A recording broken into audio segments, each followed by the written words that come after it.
We begin this evening with news of the carnage on the nation's streets. At least 4 people are dead and several others injured in 2 separate road crashes in the western end of the island. More in this report from Dwayne Anderson.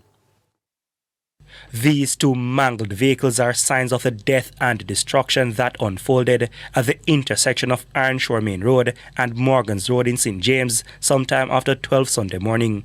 Investigations are still ongoing to determine what led to the crash involving the Subaru and the Toyota motor car. But so far it is reported that one of the motor cars failed to stay in the assigned lane. Upon collision, the Toyota Axia motor car spun and collided in a nearby utility pole. 3 female occupants in the Axia died from the head injuries they sustained. They have been identified as Sandra Lee, age 59, her daughter, 25-year-old flight attendant Savannah Lee, and a cousin, 59-year-old nurse Donna Brown, all of Florida addresses.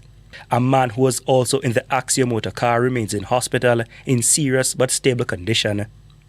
The driver of the Subaru motor car complained of feeling pain and sought medical attention.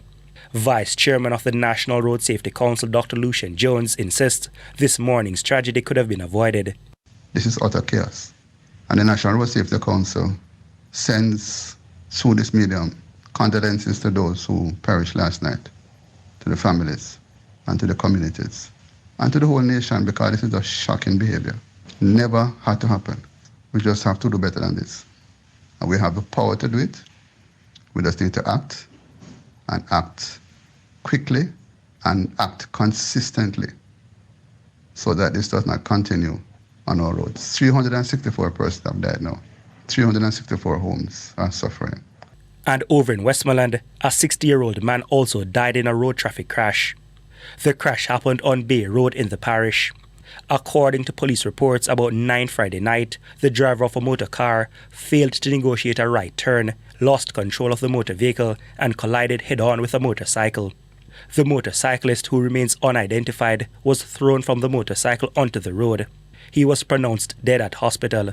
The NRSC vice chairman, in expressing regret over the loss of lives, says his agency will be pressing for measures to help stop the carnage on the nation's roads. The only way we can stop this is to make sure that we have an efficient and functioning ticketing system.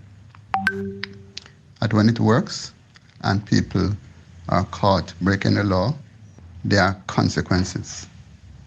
There are serious consequences, which will send a signal to all and sundry in this country that we cannot continue to behave like this on our roads.